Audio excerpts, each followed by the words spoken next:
Herkese merhabalar. Yeni bir video, yeni bir proje ile birlikteyiz. Bugünkü projemizde satın almış olduğumuz 10 kanal kumandamızın 6 kanalı şu anda faal ve 4 kanalı pasif durumda.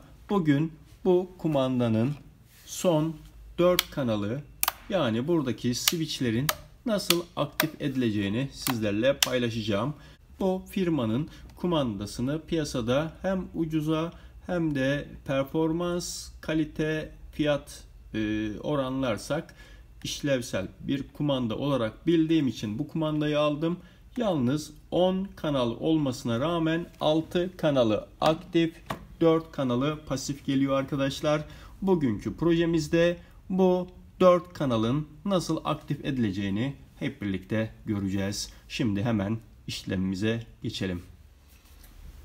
Evet, öncelikle kumandamızı açıyoruz. Günümüzde RC Hobby'de 6 kanal artık bize yetmiyor arkadaşlar. Kamera vesaire bunlar oldu. 10 kanal bir kumanda almanız faydanız olacaktır. Her zaman bilindiği gibi gaz kolumuz bizim 3. kanalımızdır. Şu şekilde öncelikle şu şekilde eşleşmiş bir kumanda ile alıcımızı çalıştırdığımızda bunlardan birinci kanalım, ikinci kanalıma servo bağlamadım. Üçüncü kanalım, dördüncü kanalım, beşinci kanalım,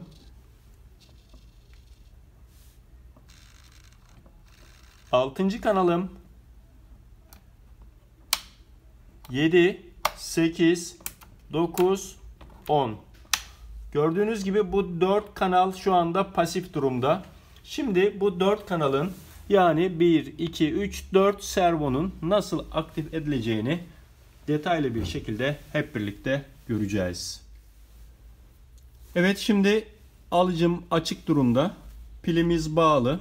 Yalnız bu aşamada ayarlara geçmeden önce pili kesinlikle çıkarmalısınız, yoksa ayar yapmanıza olanak sağlamaz. Çünkü switchler açıkken tehlikeli olacağından dolayı bunu önlemişler arkadaşlar. Şu şekilde menü tuşuna basılı tutuyorsunuz. Buradan hemen şu şekilde RX Setup tuşuna bir girelim. Şu anda faal olan sistemi göreceğiz. Bakın, 6 tane kanalımız şu anda aktif. Yani 7, 6, 7, 8, 9, 10. kanallarımız pasif durumda. Hemen buradan çıkıyoruz arkadaşlar. Devam edelim. AUX switch. OK diyorsunuz. Bakın şu şekilde aşağı menü tuşuyla geldiğimde burada 6 kanal olarak göstermiş bize zaten. Bunu ne yapacağız biz? Bunu 10 kanala tamamlayacağız. Cancel tuşuma basılı tuttuğum anda ayarlarımızı kaydetmiştir. Şu şekilde çıkış yapalım. Bakalım şu anda az önce 6 kanal olan kısım kaç kanal oldu? Hemen RX Setup'a gelelim arkadaşlar. Faal olan kanallarım. OK dedim. Gördüğünüz gibi şu anda 10 kanala tamamladık. Yalnız işimiz bitti mi? Bitmedi. Neden diye soracak olursanız, burada kesinlikle işimizin bittiğini düşünmeyin. Devamı var. Tekrar basılı tutuyorsunuz. Tekrar ayarlarımıza giriyoruz.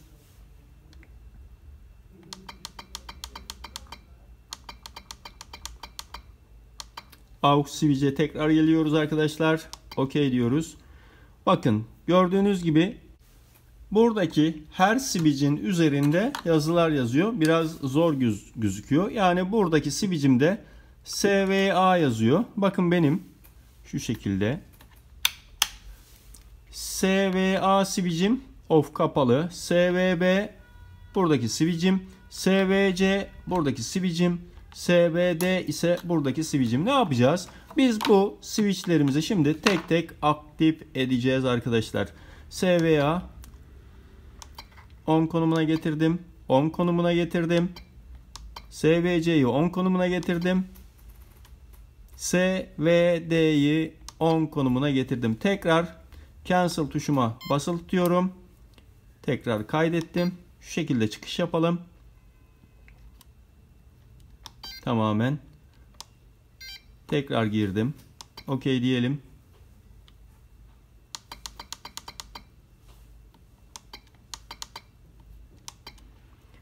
Evet. 10 kanalımız şu anda aktif gözüküyor. Cancel deyip çıkıyorum arkadaşlar.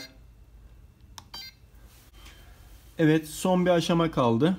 Tekrar menüye basıyoruz arkadaşlar. Bu sefer setup ayarlarına geliyoruz. OK.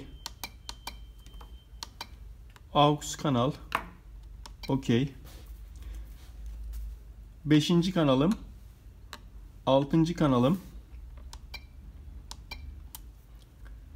7, 8 yani 7, 8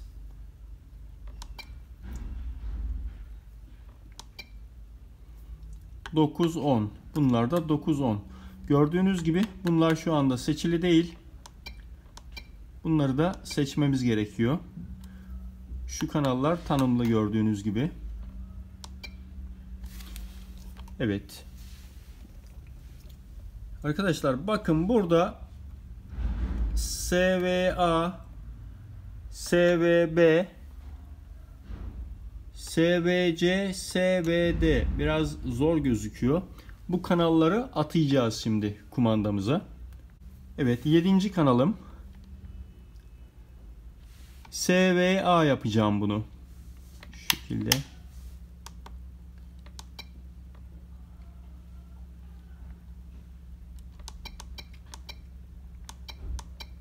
Tekrar gelelim.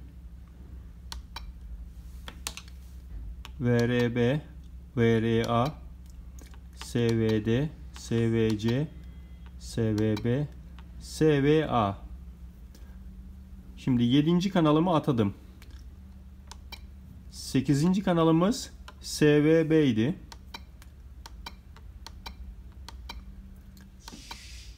SVB'yi atadım. 9. kanalım SVC.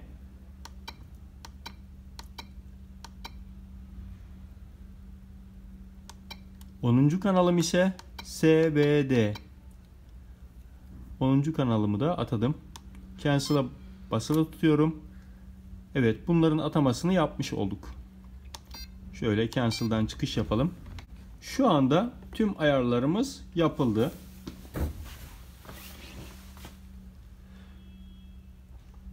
Tabi bu aşamada switchler kapalı konumda olacak. Mesela bakın. Şöyle deneyelim. Gördüğünüz gibi iki switch'im şu anda çalıştı.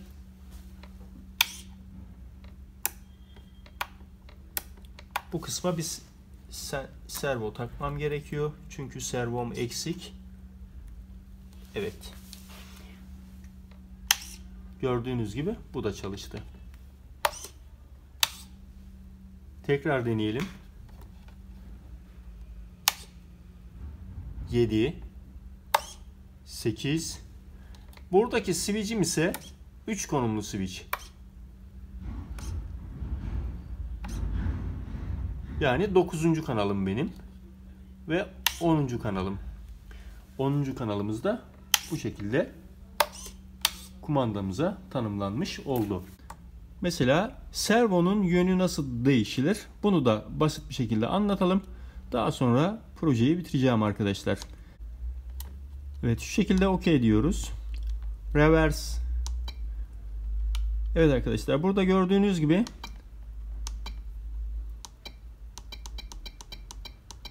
on kanalımız. Mesela burada uçağımız sağa sola yatıyor ama komutumuzu ters alıyor diyelim. 1. kanalımı ters çevireceğim. Gördüğünüz gibi artık kanalımız ters çevrilmiş oldu. Hemen yan tarafa geçelim. İstersek yan tarafı da şu şekilde ters çevirebiliriz. Bu ayarları da bu şekilde yapıyorsunuz. Şöyle 1'e gelelim. Cancel'a basılı tuttuğumuz zaman kumandamız çıkış yapacaktır. Evet arkadaşlar, bu projede 6 kanallı bir kumandanın 4 kanalının nasıl aktif edileceğini, yani 10 kanal olarak nasıl kullanılacağını sizlerle paylaştım. Umarım faydalı olmuştur. İstek önerilerinizi bana yorumlar bölümünden iletmeyi unutmayın. Destek için kanalımın katıl butonu ve teşekkür butonu aktif. Yeni bir projede buluşuncaya kadar hoşça kalın.